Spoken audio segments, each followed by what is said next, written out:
You know, it's occurred to me that I don't upload much, so many of you have no idea about my ability in Minecraft these days, and neither did he. Recently, the turbo gamer by the name of Ludwig roasted me because he thought that I don't know ball about Minecraft speedrunning when he died while trying to beat Minecraft on hardcore for the first time, and I made a comment about it in chat after it happened. Dude, and why am I triggering Endermen? What is triggering them? I'm not looking! You are, though? Mods, ban AntVenom. Okay, AntVenom, brother, what do you know about Minecraft? Genuinely. And then he has the perfectly reasonable, insane reaction of looking up my speedrun.com profile to see what my fastest speedrun was. 10 years ago? It's set seed. Light work then, bro. Now, I gotta be honest, I took that personally. So within 30 minutes, while he was still live on Twitch, I mogged him into the 6th dimension to get him off my back by zero-cycling the dragon twice in a row in a Twitter clip for internet clout. I'd like to see you pull that off. You know what? Let me just do it again. Stop, it's enough. He's already dead. It's enough! It's enough! He's already dead! Mods, give him the stream key. Mods! Give him the stream key! But one thing that continued to bother me was when Mogul Mill pointed out that I don't have a listed time for Minecraft 1.16 RSG on the speedrun leaderboards. That's Minecraft's main speedrun category to just beat a random world seed as fast as possible. My first thought was, how could I use this fact for content? We'll get into the specifics later, but when I started writing the script on November 21st, my fastest run was 45 minutes and 20 seconds, and in order to prove the bad gamer allegations as false, I wanted to go all out and beat one of the fastest speedruns of any of the major Twitch streamers. XQC has a personal best of 1638, and Forsen has a 1528, but that took them months. So for now, I set my goal on getting a time that I was reasonably sure that Ludwig would not reach, sub 30. His goal was a sub 60, but with a good enough run, I knew he could take my 4520 down, and I could not let that happen. The thing is, this wasn't my first rodeo with Minecraft speedrunning, not even close, as is evidenced by the fact that I could zero-cycle the Ender Dragon. So let me bring you up to speed on a few things. Aside from that 9-minute set seed run I did like 10 years ago that Ludwig made fun of, the fastest I had ever beat a random Minecraft world prior to 2024 was in this April Fool's live stream where it took me like 4 hours to beat the game, and I cheated to get Ender Pearls because I'm lazy. Then there was my laughable Speedrun Showdown 2 performance in 2022, where me and Feinberg won a cutthroat 2v2 speedrunning PvP competition because Feinberg is like the best gamer in the whole world, and he 1v2'd the entire thing. AntVenom looks like he's in disbelief. Like, wow, this guy's pretty good. I would agree with you, AntVenom. I think this guy is pretty good. Oh my god, you just did that for me too, bud. Holy... 7 rods. Come over here and grab these things. Hand me the rods? Yeah. And then honestly, be a nuisance to them. I'm gonna just go beat the game. Let's go. That was crazy. You should have won, actually.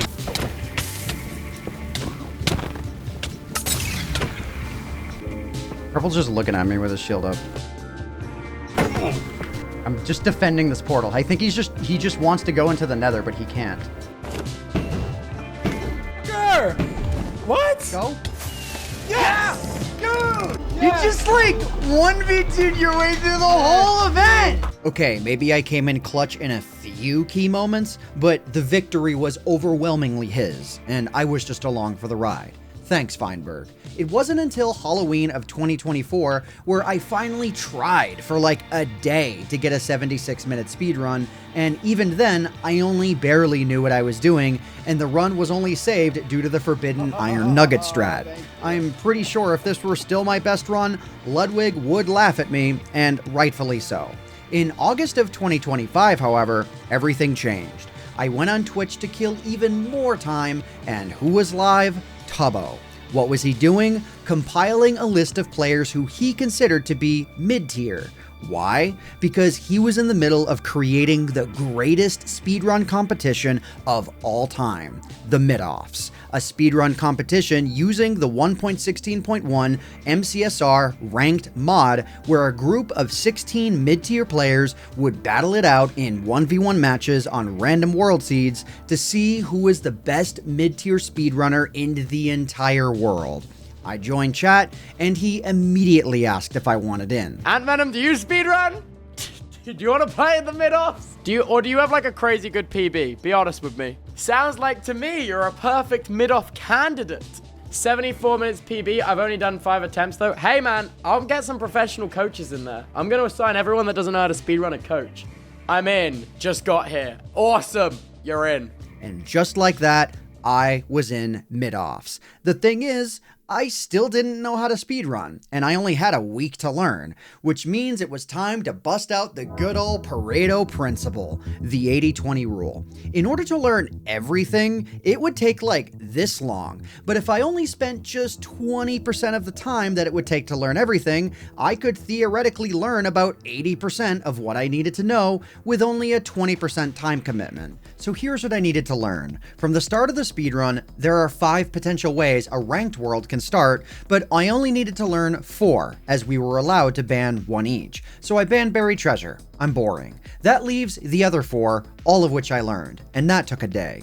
Once you reach the Nether, you need to find a bastion, with a goal here being to trade with piglins so you can get string for beds, 20 obsidian for 2 nether portals, and at least 12 ender pearls for Eyes of Ender. A beginner might roam around and mine every gold nugget in sight, but if you learn how to conquer each bastion type by learning a route for each bastion, then the game gets a lot faster.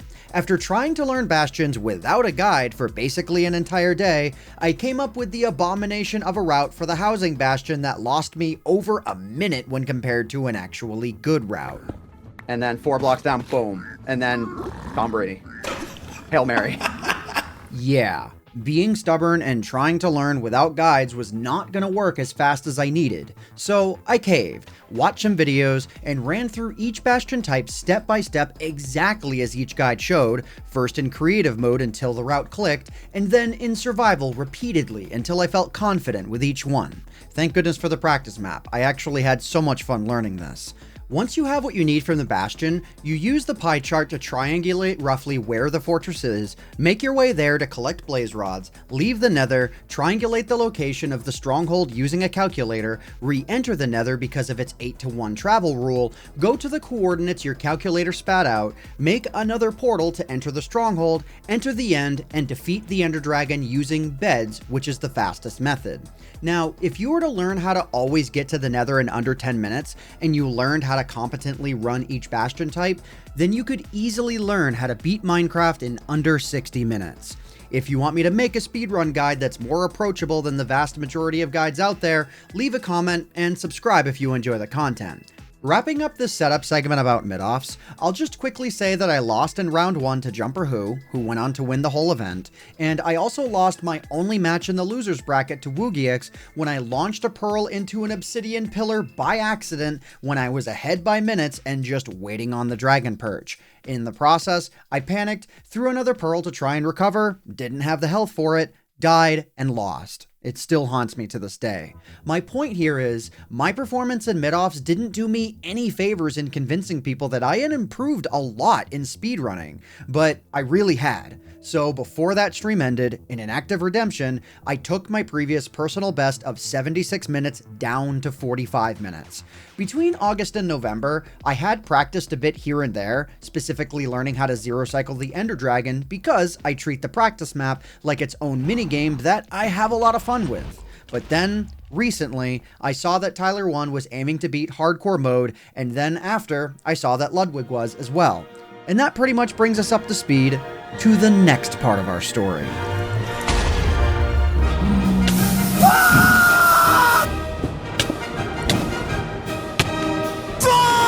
Oh my god.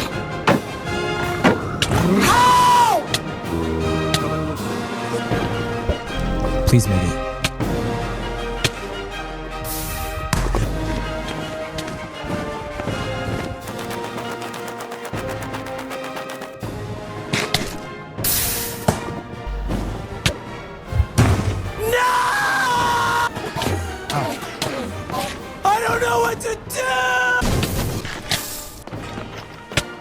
Yeah, I gotta go. Chat, today's the day. I had a dream, bro. Not like ML. It was a different. It was more of a. It was, the stakes were lower of my dream, but I had a dream that I beat Minecraft, and today we are doing one run. Bang! Let's go! Let's go! So here's the problem I now have. Once Ludwig von Beethoven beat Minecraft on hardcore mode, he set his sights on beating the game as fast as possible. My goal, I want to get a sub hour next week. I want to get a sub 30 next month. I want to get a sub 20 in 2026. And I think we can do it. And it was here that I knew my personal best of 4520 could now be in a lot of trouble.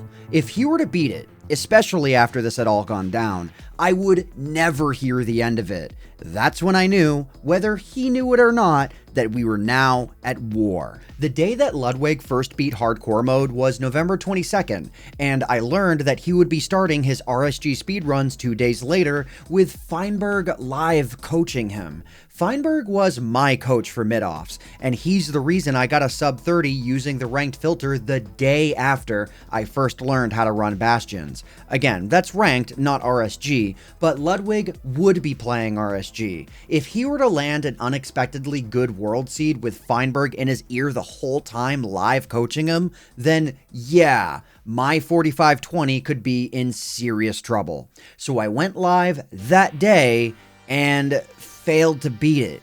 2 runs at 55 minutes each. Was I washed, or did I just need to lock in? Both. The answer is both. Is that a full shipwreck on its side? I think it is. Alright, we're in. Y'all, come with me for a second. One more obby trade. One more. There we go. Good. That's a 9.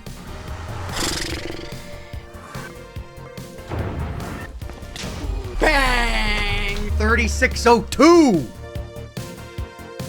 Oh, it's very close. Ow. Here we go.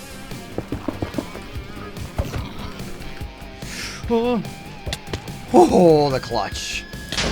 Bang. Sub 33. That's a 3-minute improvement. Whoa, check this one out. I'm getting faster, though. 27 obby. We got something. Spawn on fort, and I think we have a stables bastion off this way. What's up, fellas? This would be an insane run to finish. Let's go, dude! Let's go! Sub 25! Let's go! And honestly, for now, I'm pretty happy with this. 24:48. It's not my endgame time, but the point is, if I hadn't worked on bringing down my personal best, Ludwig would have beaten it on the 1st of December. And he still might. But if he does, I'll fight right back to get it. Ludwig, my advice, learn how to route bastions properly. Your personal best will improve quite fast. For now, good luck on getting past Col 1 in ranked. Good luck. Also, if you plan on buying Hytale, use code AntVenom at checkout, which will support me directly at no additional cost to you. Thanks.